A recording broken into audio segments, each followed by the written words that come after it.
Morning, everyone. I'm really excited about this session. I'm actually excited about all our sessions, but I think this is one of those facets, especially if you are revamping, rebuilding, starting a new dream or whatever, or actually continuing on a dream that you have, that all businesses, small or large, should take a really good look at. It's not about, as they would say in Italian, the bella figura. It's not you just the presence of it. It's actually, it's your soul of your companies that you have with it, keeps you in line. But that's just my modest opinion. We'll get the experts to tell us more. Today we happen to have Sass on with us, she's a dear friend. So thank you so much. She's a project manager and brand consultant. We've already had the chance to see all about her bio, but I must admit she has helped with a great amount of direction that we are actually going here at CBC Dubai. So if you see some revamping happening and the positive parts, that's her benefit. So I must give my hats off to her. Now, I love the name Spark Publicity. Lillian, you're going to have to tell us some more about this because I like the idea of a spark being a catalyst. So I think you're that catalyst kind of person that we need to talk to. And anything to do with TEDx, I love. I mean, I'm a TEDx alcoholic, if there's such a thing. I will spend time on that. Okay, maybe that was too much information for all of you, but that's the way we roll at CBC Dubai. Yeah. I wanted to say, we'll take 2 seconds of everyone's time to say thank you very much for taking time out of your busy schedules. And don't worry if you do have to log off or something. We will make sure you get the recording as quick as you can. Try to stay for the Q&A because the Q&A will not be recorded. So you want to get your special answers to special questions. That's the time to do it. CBC Dubai is doing many, right from the get-go, we have been doing these amazing webinars, the Phoenix series, how to help us grow everyone, to make sure that we have your back. If you're part of the CBC, we're really happy. If you can't be part of the CBC right now, contact us. Maybe there's a way we can help you out. We also special thanks to our supporting partners of the Canadian Business Council of Abu Dhabi. Our sister councils have been amazing to make sure all the information is getting to the right people. Please reach out to us. We're having obviously our membership drive right now. So if you want some more information, you can contact us. But right now, let's talk to the experts. I believe we have Lillian. I think you're up to bat. I think this is the way it's going. Hi there. Good morning. Hi. Hello. Guys, thanks for having me on this session. Just to give you a little bit about the Spark there. When we launched Spark Publicity about 5 years ago, one of the challenges we found that our customers had was how to get that reaction, that response from the media. And our goal is to help them find that. What is the spark that their brand has? How do they get that excitement from the media? How do they get that excitement from the public?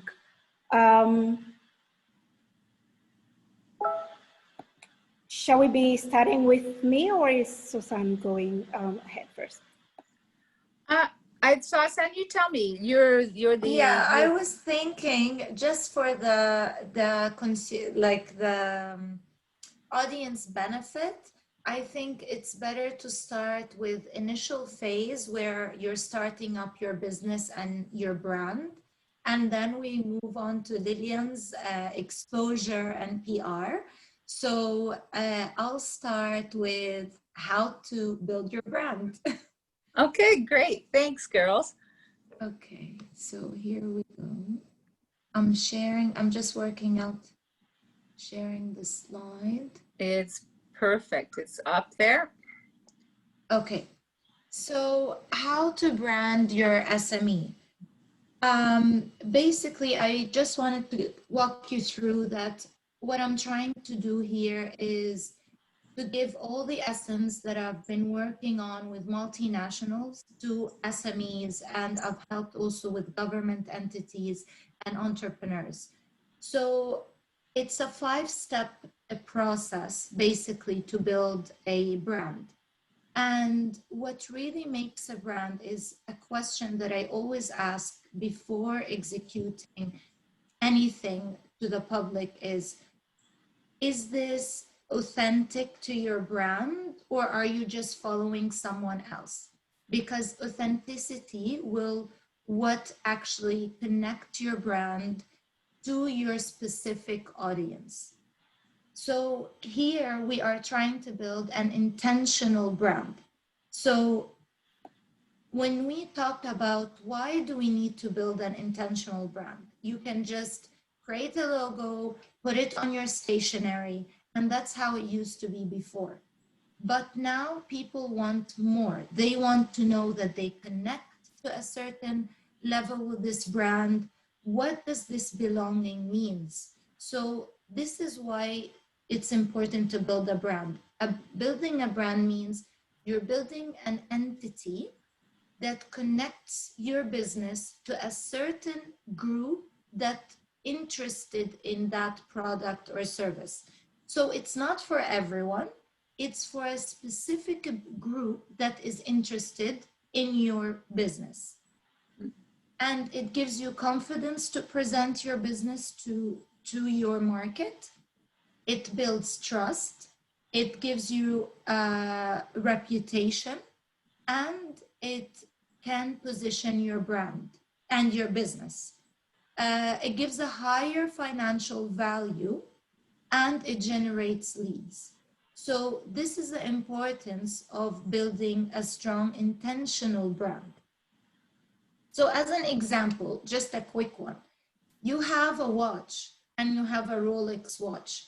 So you can go to a shop and buy any watch you want, but to buy a specific brand, people can save for it. They think it's an investment. They think it's a belonging. Like the perception of Rolex, it's an investment. It's a success. I've reached a certain level of status. So this is what a brand is. It's that perception that an immediate reaction to an image or a logo that you actually get.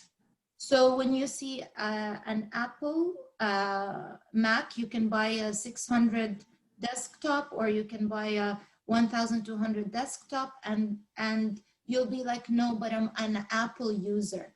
I love Macintosh. So that certain belonging, it takes years to build, and it takes reputation along the way. However, it has a foundation, and that foundation, it's the branding foundation, and then it goes into, it helps you within your PR, it helps you, the solid foundation helps you with your marketing strategy, and it helps you with your advertising strategy. So that would be your first brick, is building your brand essence, and then you would go on to different marketing elements. So now we're going to go into the process of building a strong brand. So it's split into two: the authentic vision, or this is how I implement it and see it with my clients. It's your authentic vision that is split into vision and actions, and you have your impactful creation, the execution part. So, and your vision and strategy, while you're building your brand, needs to be aligned with your business strategy. So you cannot promise something and your business is doing something else. It needs to be aligned with your business strategy. And that's where honesty and authenticity comes in. So first step is, this is where the business owners are at. I have a concept. They know their business, they know what problem they're solving, they know the solution, they know maybe a little bit of their unique selling propositions, their competition, and a little bit of their target audience, their business culture that they would like to build, and their brand values. Now we're gonna dig deeper. So here is a rookie mistake. When we are here at a brand concept, the first thing business owners jump into, let's build a logo. I want a logo, I want a slogan, I want an origin story. And they jump from one to another without knowing their avatar, their target audience. Who are they speaking to? And that's where the miscommunication happens. Because if you don't know who you're speaking to and what age and demographics, geographic, behavioral, how can you reach them? How can you use their own language? If you're speaking to an adult, if you're speaking to a certain profession, so how can you reach these people? So this is why the first thing you do before going into graphics and logo and origin and story, you need to memorize your avatar. You need to know exactly who you're speaking to, and then you'll have that mindset of and compass of this makes sense to my community, or this decision does not make sense to my community. If I'm speaking to men-oriented market and I am wearing pink, that's not attracting this men community. Visually, it's disconnecting. So in any element in your brand, it needs to understand that it is intentional brand and it makes sense to your community that you're starting to build. So as a guru in branding, it's called Marty. He says, customers build brands and brands build customers. So it's a mutual understanding. This is where you want to be. It's between your vision of a business strategy and understanding your target audience, and your brand is right in the middle, connecting both. So after knowing your target audience, it's going to be your market research. So your competitive insights, the threats and opportunities, the unique selling propositions, and where you stand and where you can pivot and position your brand. Then we go into the execution side. So now we have our understanding tools of who is our avatar, who are we speaking to, and who is our competitors, and what are they doing visually. So we already did our market research and understanding our avatar. Then we go into impactful creation, is the execution. So we start with identity direction. So a lot of people also think, years ago, we used to have one message for mass, excuse me, for a mass consumer.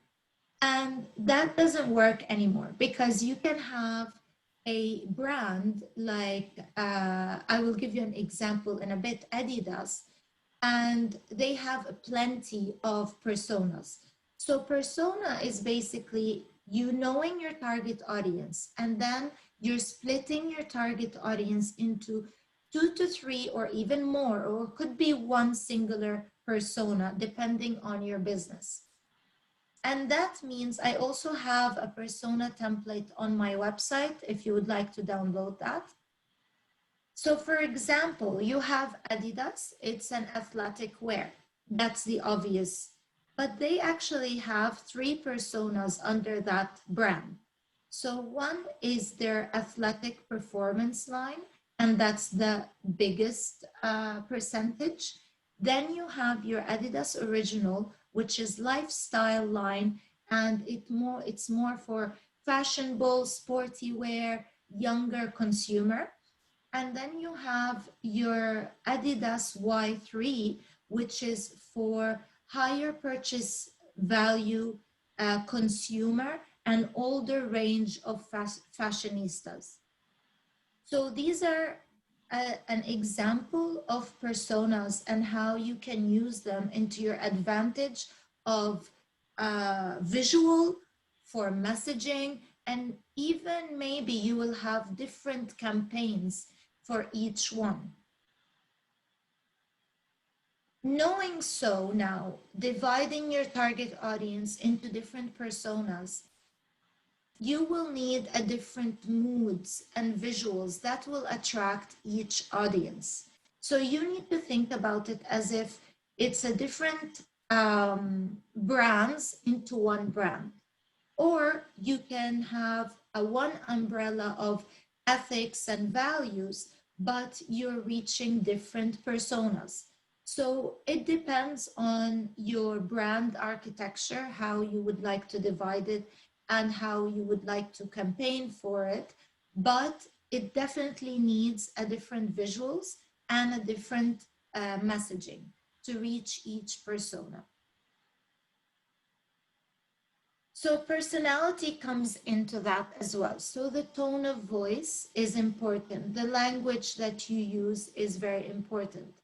And the fonts, obviously. So from colors to fonts to visual specifics as tone of voice and language, it makes a big difference. If you're speaking a professional terminology to a general consumer, you're gonna have a disconnect. And I'm sure maybe Lillian will have more of that into PR as it's so important for their copywriting and so on. But even for your branding as a foundation, you need to know certain lines or paragraphs that this is always how my persona is perceived and how I want my brand to be presented. So our goal is to have a certain perception when as soon as a person sees a logo or a picture of a person, if it's a personal brand, and I've chosen these that they're quite extreme to each other. So like Amazon, when you think of Amazon, it could be my perception different than someone else. So when I look at Amazon, for me, it's direct and practical. I have any item down to my doorstep. When I look at the swoosh, it's like right. It's literally a check mark of right. So it can't go wrong. So this is for me Nike. When I go with Red Bull, it's an extreme, they're always involved into energy and extreme sports. So they're not a healthy drink. They're not saying, oh, I'm healthy, drink me. No, they're saying, I'm extreme, drink me. Then you have Kim. It's a personal brand. You might think, oh, it's seductive, it's pretty, it's gossip, it's entertaining. So it depends on who the target audience is. It might be older generation that would think, oh no, I cannot relate with anything with Kim Kardashian. And that's how you have different personas and you need to connect with that. You look at Oprah, you might think, oh, that's wisdom, TV presenter, an idol. So we are all working to build a brand perception, and that's your goal of how you can influence people to read your true essence of a brand. And that's the importance of brand perception, because you actually cannot control what people think of you. It's as a person, you need to humanize your brand. So like a person, you cannot control how others think of you, but at least you can put your best influence into the market and connecting with your market audience and building the closest perception to that, to your essence of the brand and the soul of your brand with your target audience. So here comes brand association. Brand association is your touch points. It's basically where you start with a hello on the phone. What do you say with your first touch point with your client, with the email, the newsletter, what comes after it. So if you think of the fastest touch points, and that we all know, it's McDonald's. You walk in, you know the McDonald's, you know, you smell the fries, you know they're gonna give me fast food, you know already what's the step that's gonna come after that. And these are touch points that are studied. They did a lot of trial and error until they perfected it. So you need to listen to your consumer. If the burger is not fast enough coming out, that means they lacked something in their touch point, because I've already expected a fast service the minute I walk into McDonald's. So you need to think of what is your brand's, this is how we're digging deeper and deeper to the science of branding. So you went from a concept to understanding your target audience, to splitting your target audience, to knowing their needs and dreams and pain points. Then you're accommodating that in their journey and how you're making it easier and more authentic to your brand. I just want to check the time, because am I going above time? Can you please just alarm me? No, you got Yeah. some more time. It's so Okay. interesting that I'm sure people wouldn't mind if we elongate. We started a little bit later anyway, okay? Okay. You got the right touch points going on, okay? Okay, great. So here we go. After knowing your touch points, I'll just go back a sec. After going your touch points, you will know what you exactly need to execute as visuals.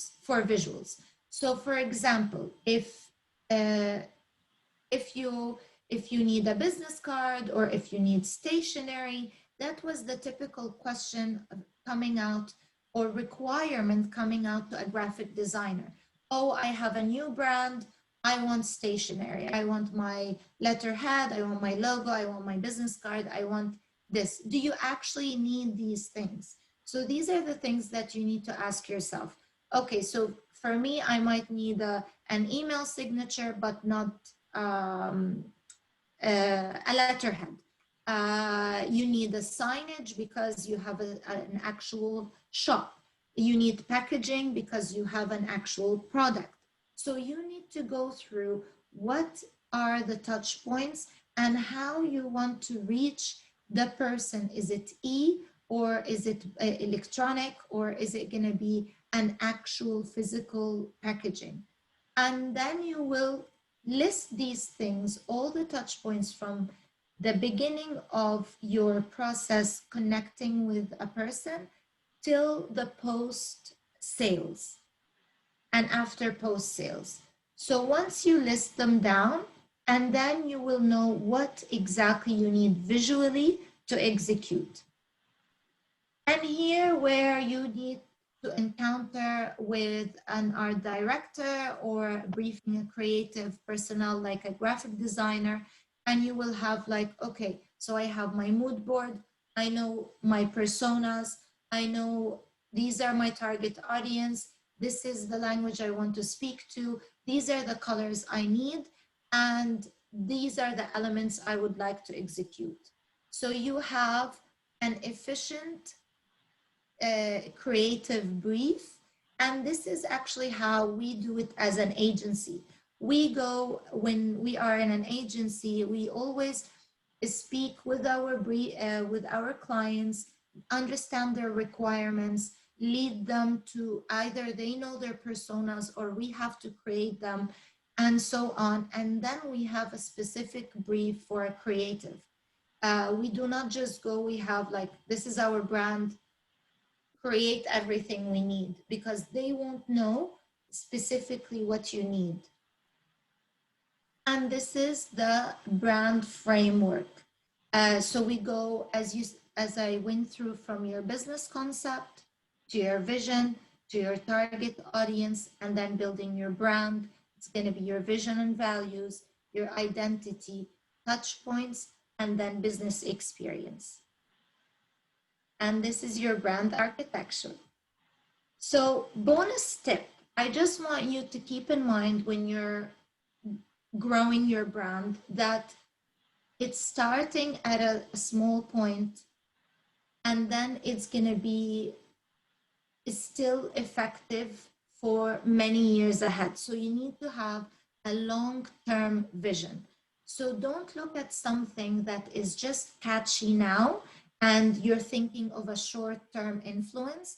You need to have a mindset of a long-term influence, and that this brand needs to be timeless. So you don't look at it in 10 years time and you're like, oh, but do I really still like it? But these colors, but these. So always think about it, is my brand timeless? So think about this. And another point that I want you to have in mind is, do not be rigid. I know we get so emotionally attached to our work and our brand that we are not flexible. And that is, and this is a disadvantage. The more fluid you are, what I mean by fluid, that you understand your value, you understand your brand essence. However, life changes and move on, and you need to adapt to new things. So you need to be fluid to certain things of growth that will help you grow, and you need to have an open mind to change. And that's how you can develop. You cannot develop where you've started and expect to grow where everyone else is growing. So just have these points in mind when you're starting your business, that build it for a timeless brand and be fluid for change and development. These are small, I'm sharing this slide. If you want to have open source route, you can look at Fiverr and Freelance and Upwork for graphic designers if you need it, and so on. These are helpful tools like Canva and Creative Market that it helps startups. And I think I'm done. If you guys have any questions, I'm here to answer. Well, thank you so much. I found that totally fascinating, and I love the closing comments regarding fluid. As we've seen, there has been an extremely huge changeover with everything that's going on right now with the COVID-19. So I think the fluidity is really important towards even your branding here. Yes. We've actually got the poll results. So what they said, the number one step when starting to build your brand, they said, is your vision. Okay. So so they was very close. So that's very interesting. The business strategy, your vision. So I like the fact that they introduced the fact that there was the vision going on there. Actually, you know what? Why don't we save the questions for a little bit at the end so that people have some more time, if that's okay with you? And so, yeah, of course. Okay, great, Lillian. So I think you're on. Yes, Thank you. thank you very much. I think just starting on that fluidity point, we find that it's something that is very important when doing PR for your brand as well, because a lot of time we approach the media with certain requests, certain interests, and we find that the media is actually, working on something else, and we have to, grab those opportunities and get that coverage, obviously where it's relevant. I'm gonna request you to confirm if you can see my screen. Just so Yes, I'm it's sure. it's perfect. Yes, we can see your screen. It's full screen now. Thank you. Perfect. So one of the things that we get asked the most is, can my SME, can my small business get coverage in top media? A lot of businesses have the misconception that they need to be renowned, they need to be famous before the media can accept to run their stories, especially when it comes to top media. And by top media, we have several ways of determining what top media is. This could be the most renowned media in the world. It could be the top media in your space. It could also be the top media to you. If you want to be featured on Gulf News or on Time Out Dubai or on my blog, then that comes out as top media to you. Do you need to be, does your business need to be old or famous to be featured in the media? No, it doesn't need to be. You can get your brand in any media that you want if you understand the rules that the media plays by. And I'm hoping that I can give you a few of those secrets. Hopefully not every single one of them, because then we would also really appreciate your business as well. So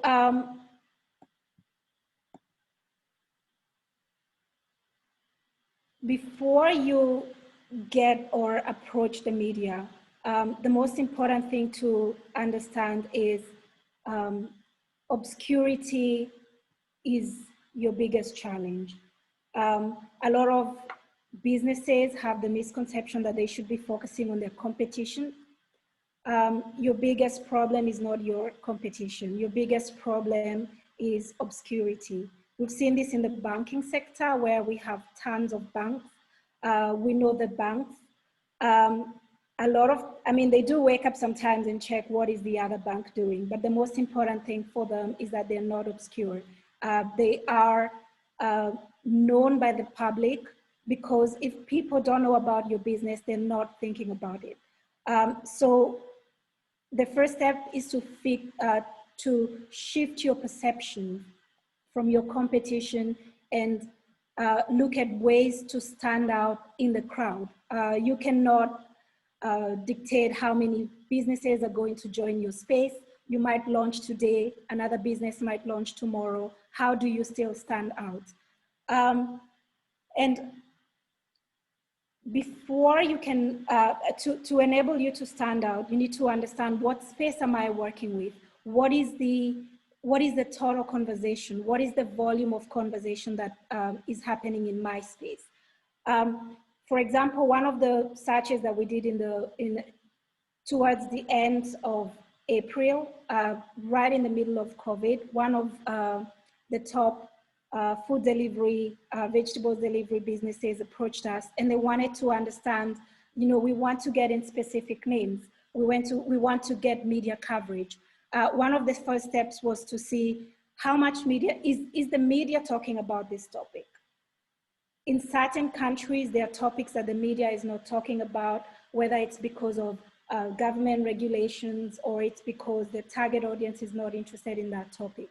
What is the media talking about? Is the media talking about the space that you're in? There are several tools that I use to assess this. For example, this is a screenshot that we picked from one of our listening tools.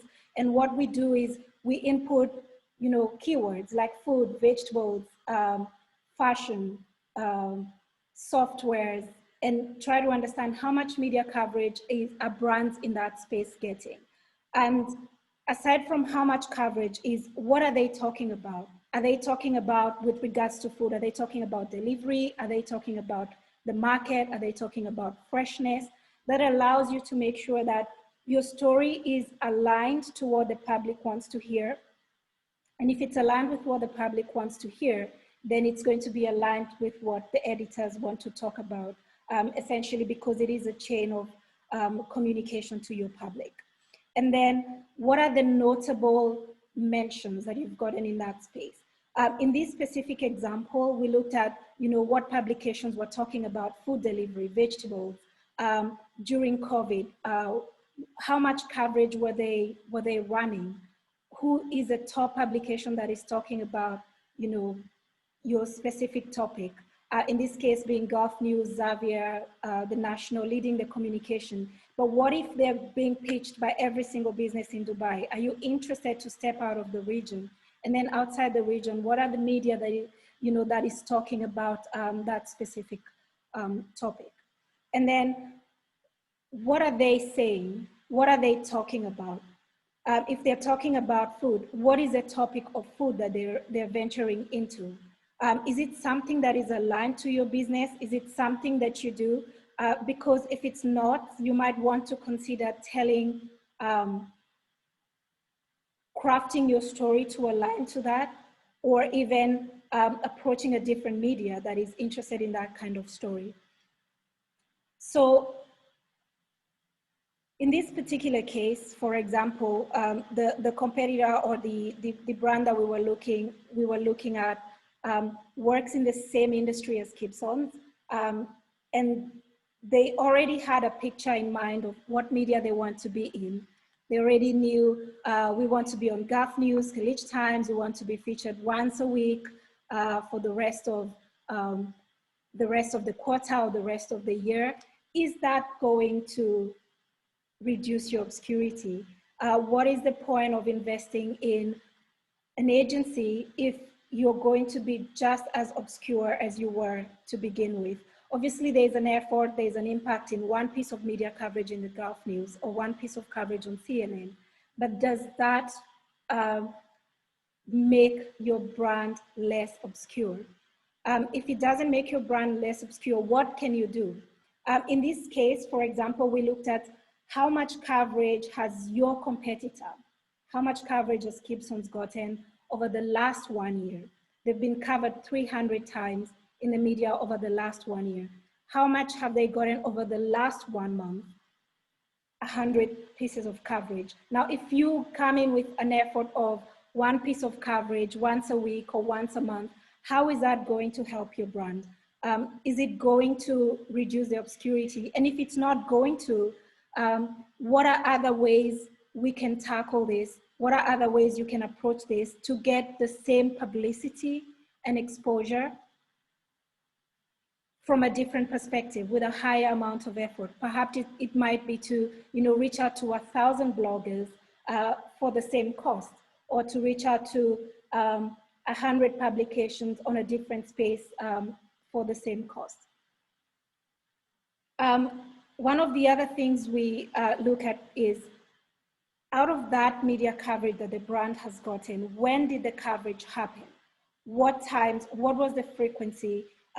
What days of the month, what month of the year was the coverage in? And then if you're looking at a space that has a lot of competition, do you want to contend with that? Do you want to try and get media coverage for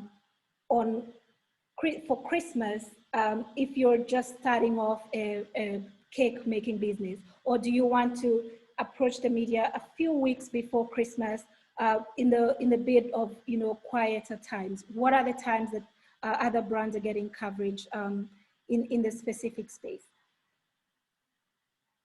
Generally, getting a feel of this information helps you to determine what are you up against.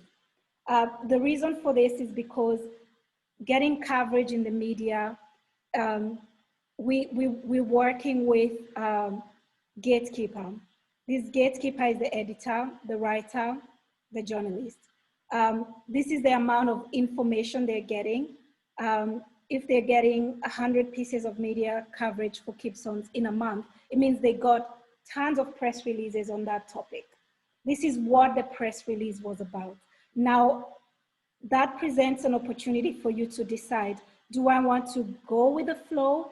Do I want to ride the wave of food coverage in this time, food delivery in this time, or do I want to go against the current? Do I want to flow against the current? If I'm approaching specific media, do I want to approach the media that has the most coverage in this topic? If you're in tech, do you want to approach TechCrunch, or do you want to approach the media that has less coverage in tech, but more coverage in business? And then that would angle your story towards a business perspective, even though it is a tech company. That reduces, in some cases, that reduces the number of hurdles you have to jump, how lost your brand is in the crowd, and even helps you to stand out in some situations. We've seen media run stories that they normally wouldn't, simply because they got the pitch to run that story. CNN is a good example. They have a couple of segments where they would run like the Going Green. going green can be about industry, it can be about office, it can be about fashion, it can be about food. But then when you're approaching that specific publication, then understanding what is everyone else approaching them for allows you to craft your story in a unique perspective.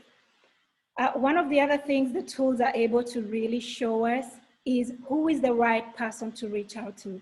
I've circled here a couple of sections that the public does not pay attention to. Obviously, as media professionals, we have to look at this. If we're approaching the national and we're going to push a story about Kibsons, for example, who is the person we're reaching out for? We're not reaching for the national news desk because the news desk handles news-related events, something that came up, press conferences. In this case, we're reaching to Patrick Ryan or Anam Rizi. Then where do we reach them?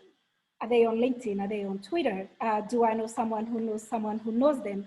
Then that allows me to address the media as a target audience rather than a logo. A lot of us look at the national as the nice blue logo. Behind this logo, there are editors who have to make decisions based on the brand guidelines. They have editorial calendars. They have writers for specific sections. They might have more writers in certain sections than others. When you go through the writer or the journalist, they can let you know beforehand, is this a story that is going to be accepted by the editor? Is it aligned with our brand? So these are the sections that you start to pay attention to. The reach. If my competition is getting 300 pieces of media coverage in a year, do I want to go for 300 pieces of media coverage, or do I want to have one piece of media coverage that is going to reach just as many people? Then the amount of reach that each publication is granting becomes quite important. In this particular case, the prospect we were speaking to obviously was just getting started. And from the outset, they already had an idea of what is the share of voice they have on the internet, in the media, as compared to the brands they're going against, or the space they are walking into. The value of keeping an eye on this is that you allow yourself to shift your media coverage from just clippings and links to how much share of voice is my brand getting? Am I stepping out of the crowd? Is my brand getting less obscure? With effort over a period of time, then you would see this starting to shift based on the number of media coverage, the retweets, the tweets, how much your coverage is getting. Another point that is important to check, and why we look at media coverage from a very scientific approach, is when is your success points? When do you say my brand is getting good amount of media coverage? This might be benchmarking yourself against a brand. It might be benchmarking yourself against the general voice. For example, we've been doing our research in Japan against East and West Africa to determine what is the volume of conversation that COVID is getting. At the beginning of March, there was about 2 million mentions of COVID, and then it went up to 5 million mentions of COVID, and then down to 4 million mentions of COVID. What part of this mentioned your brand in it? That gives you a picture of how obscure, how obscure is your brand, and what are some of the quick wins that you can do to change this. For the specific client we were speaking to in Japan, one of the things we realized is they could instantly gain a share of voice by launching a COVID response product right in the middle of March or right in the middle of April, and becoming part of the COVID conversation. And what happened instantly is, if their line was a blue one, it edged closer to the top of the conversation. Obviously, maintaining that level is not realistic over a year, and that's why even the top brands have seasons. Coca-Cola will push their marketing during Christmas. Adidas will push their marketing during spring or autumn, when, especially in this part of the world, when the weather is good. Maintaining this level over a year this high level of coverage or being the leader in your space takes a lot of investment, but making sure that you're not dropping down to zero is something that is achievable. I'm going to go quickly through how to make that happen. So where do you get started? This is a lot of science. How do I make this happen? First is, in summary, understanding your audience. Who is your audience? Susan went through that, defining your target persona. Is the media among your target audience? Because the media is watching. The media is not logos. The media is not the nice red CNN. The media is the editor, the writer, the journalist. They're watching, they're following, they're looking for that unique story. When you post an image like what, some of the images like what Susan showed on Instagram or on Twitter, the editors are there. What platforms are they on? Do you want to reach each of your target audiences separately, or is it more cost efficient for you to cross-market to your specific target audiences? You might say, I want to reach journalists through emails and then my followers through Instagram and LinkedIn. What if you could speak to them in a unique way on each and every one of these channels? What is your competition doing? Where are they getting covered? What are they talking about? What stories did they run that got picked up by the media? The media, the journalists love it when you approach them with a story they've talked about. If we approach Keith here and we say, referencing your story about the definitive guide to women's nutrition, I noticed that you mentioned my competitor in this story. We're in the same field, we're in the same space, but we're doing things a little bit differently. And then you have a direct target audience there that you could pitch your story to, as opposed to blasting it out to all the media at once. Pick your pitch and test it. The brands that Susan mentioned, for example, we know their pitch. The tallest building in the world, the smallest city in the world, the smallest country in the world, the thinnest building in the world that just getting completed in Manhattan, the biggest, the greenest. Our pitch as an agency is we're a startup that has the widest international network. And we challenge our clients to give us a startup that is the same age as ours, that has the international network that we have.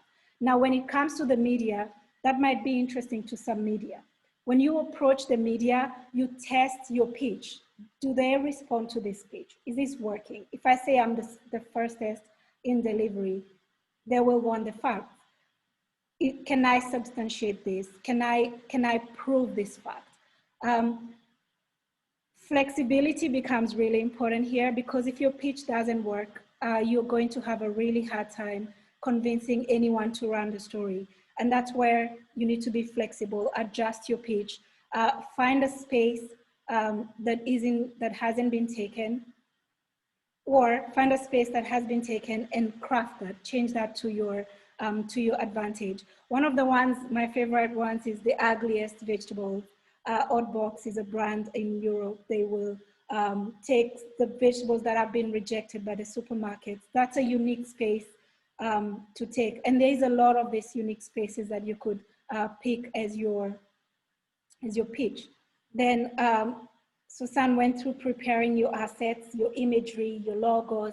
These need to be ready for logistical purposes. It takes time if the media has to ask you for your logo, and then you have to edit it, prepare those things in advance, but don't take too long at it.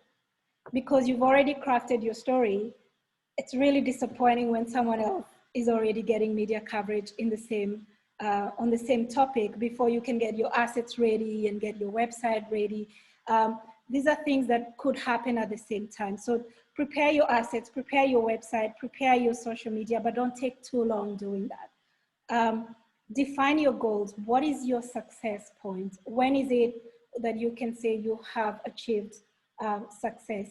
One of the mistakes that brands make is to reduce their targets. You get into the, you approach an agency, you want 100 pieces of media coverage. In September, they give you a crazy pitch, the crazy budget, and then you ask them to reduce the budget and reduce your targets. instead of reducing your targets, look at how can I achieve the same media coverage? How can I achieve the same results with a different budget? The moment you reduce your targets, you're giving up on your brand. You're just retreating back into obscurity. A lot of agencies will have even more creative, simpler ways, easier ways to generate massive publicity, whether it's a product launch, an influencer outreach, guerrilla marketing, mounting a statue in the middle of Media City. There are things that could get you the same amount of media coverage or even higher without as much effort. So the big question is, how do I get more yeses and less nos? As with any interaction, any human interaction, it is inevitable to get a no from the media. The most important thing is to change how you perceive that no.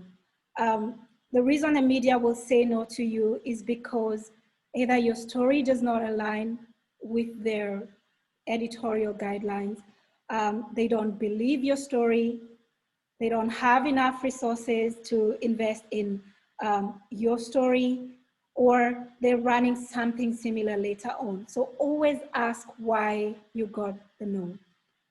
If you don't get a response as to why the media said no, it's mostly because they're busy.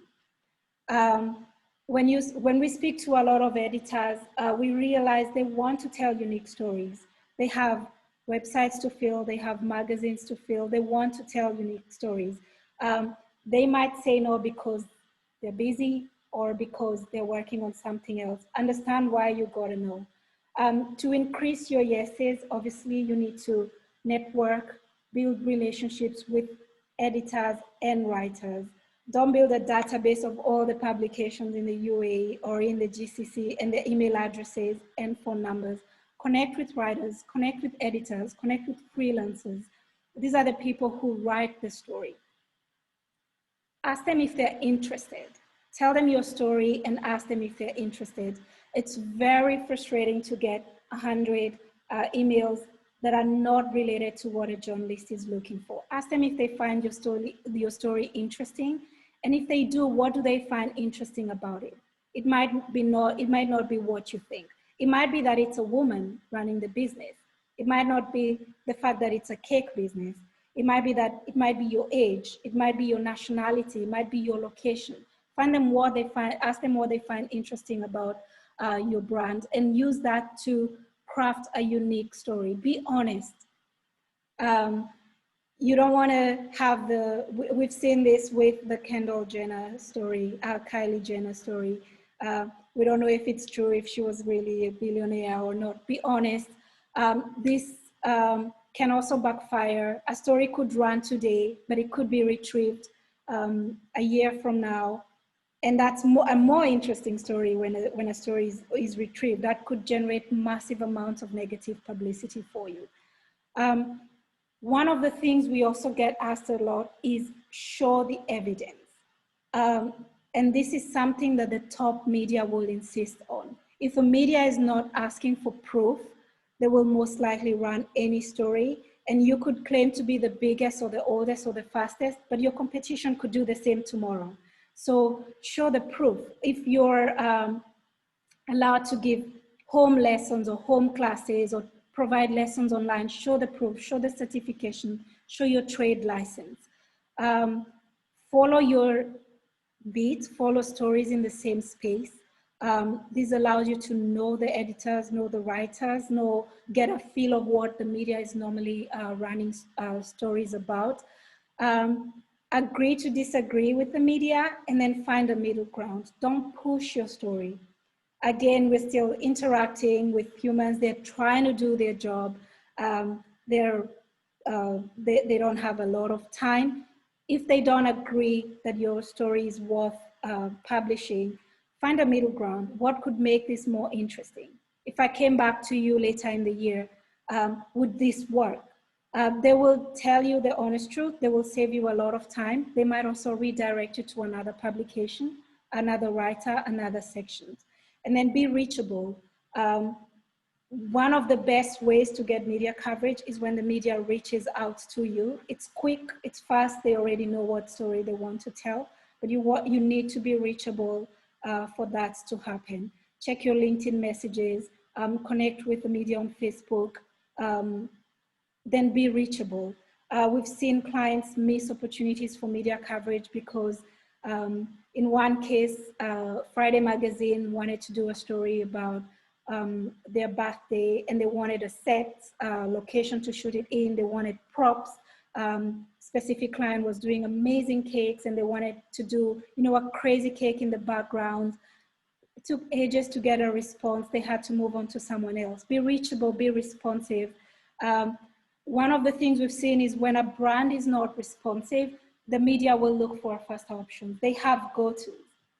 Some of the secrets we have as a media relations agencies is we know that the media has go-to agencies, media has go-to brands, media has go-to people because of speed of response, ease of work. Don't be difficult. Don't take your time. Respond to them as quickly as you can. I've shared here a few tips on how to select the media that is suitable for you, aside from the media coverage. Observe how much, what's the media's ranking? Are they getting traffic? Are they running stories without showing the evidence?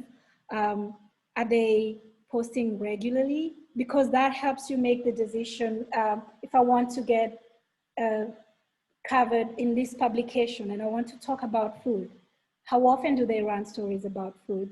Do they check the facts? Do you want to be covered in that media? It's okay to say no, because at the end of the day, it's about your brand. Where you get covered affects your brand perception as well. So investigate the media, interview the media as well. Determine if these are media that you want to be covered in. I'll be sharing this with you as well. I'll invite any questions now. Great. Back to you. Thank you so much. I like the fact that you said that people should be responsive. You have to be ready. As much as you can be ready and be flexible or fluid as Hassan would be. You have to be ready. I want to thank you so much, because I actually have one personal question before I read some of the other questions that are going to go on there. And we're actually going to stop the recording pretty soon and go on to the Q&A privately. So what the questions that I'm looking at is that after, like, a company like Spark that has been, I believe you work over 4 continents, and you deal with SMEs actually medium and large. How about maybe one-man bands and small SMEs? I mean, what they should probably look at, how they do need publicity, and is it feasible in a tighter budget and tighter times?